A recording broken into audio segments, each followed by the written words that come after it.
Hey guys, wanted to give you a quick update on what's going on with the ambulance. So,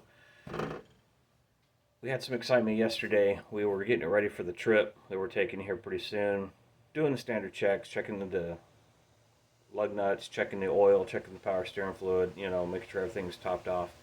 And we noticed that while we were doing the checks on it, we weren't getting any voltage. We got two batteries in it. They set at 12 volts, but even while it was running, the voltmeter never moved off of 12 and actually started creeping down. We put lights and heater blowers and all that kind of stuff. We'd turn it on and it would just drop the voltage, but the alternator never seemed to kick on. So we did some checks and we found out that there's a 300 amp fuse between the alternator and the starter. And we're like, well, or the battery, sorry. Like, well, maybe that's what's going on. We did try to do a continuity check, but we didn't really get a good signal off of it because it's down along the side of the alternator, behind the radiator, behind air conditioning hoses. It's really difficult to get to. And we weren't able to get to it or to get a good signal off it. So we're like, well, it's broken, let's replace it. So in pulling it out, it's got a big heavy wire that connects either side of it, and the terminals that go through each of these little holes are basically copper bolts with a square head behind them that sit in a plastic housing. And in trying to take all that out, they ended up twisting the fuse. So the old fuse now looks like this. It comes in two pieces. Well, we weren't able to continuity check this when I got it to the bench, obviously, but my neighbor was nice enough to give me a couple of new ones, so we put the 300 amp one, a new one, back in there. We still weren't able to get any signal off of the alternator. So we ended up pulling the alternator out, and let me tell you, that's a fun trick, because that alternator, it's like 9.5 inches in diameter. It's 32 pounds. That's how much it actually weighs. And you're trying to put it through a hole like this, you know, over the radiator, under the cowling, behind the hoses. It was a mess. We got it out of there. And we had to go about 95 miles this morning to get one because nobody local had one. And, the auto parts store, they could order one, but it'd take 2 to 3 weeks to get here. And, I don't like ordering parts like that because I want to pick it up and look at it. Being an ambulance, it needs a large alternator. It requires like 215 to 230 amps. Nobody has that locally. You can order one, but you're probably going to get a standard one. So we went out and looked at it. We took the old one with us because I wanted him to bench test it. And the guy hooked it up to the machine, and the computer said immediately, it's bad. It's not going to do anything. So that made me feel a little bit better about having to run out and get one. But I still had to spend $300 on an alternator this morning.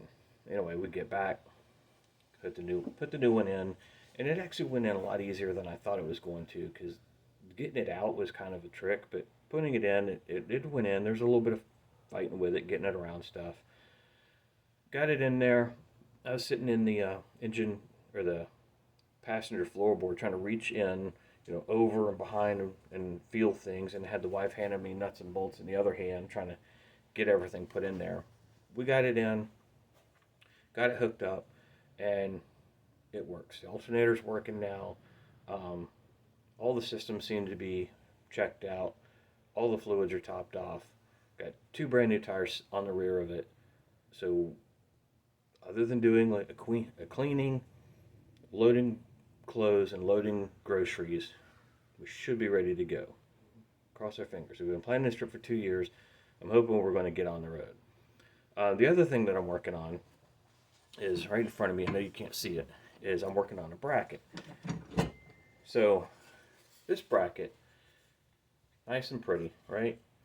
So there's a power module or distribution block on the dash that splits the 12 volts coming out of the cigarette lighter to the navigation and to the dash cam, and there's like one other port for something.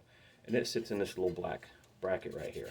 Well, this was originally stuck to the dash with double-sided tape, but it wouldn't stay on there. So I was like, well, I'm going to hard mount it on there, but I don't like drilling holes through the padded dash. It just looks tacky. But on that dash before, there was a bracket.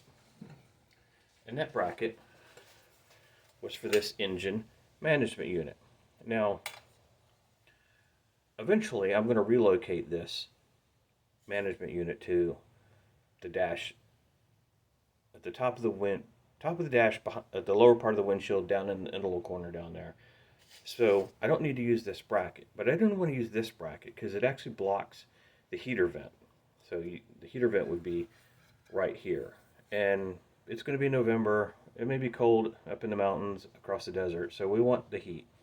So I used this bracket kind of as a template. These holes are already drilled in the dash, so I might as well use them. I can't really hide them, so I might as well use them. So I used this to make this template. Now, you see there's a corner here. That's where the column, the dash comes out with all the driver's pod. So this kind of sits just to the right of where the driver's pod is. And that's where this bracket is going to sit. And this cutout is for where the heater vent would go. And of course it looks rough right now, but I cut this out with the bandsaw and hacksaw. I'm going to round these corners off, smooth it out. But I mounted this here to test it. So I'm used the same mounting holes, mounted it up, it works, took it for a ride. It holds everything perfectly fine. So now I'm going to spend some time this afternoon rounding these corners off, polishing this up, give it a nice brushed aluminum look. And that way when we go on a trip, all those wires will be held up here out of the way. They won't be dangling down, getting in our feet, and they won't be falling off of the dash and all that sort of stuff. So that's a project for this afternoon. So you can see the ambulance. It's sitting right out there, right over my shoulder. It's plugged in right now, getting everything charged up. Hopefully, we will be on the road maybe Tuesday morning. I will keep you posted, let you know, and we will talk to you guys later.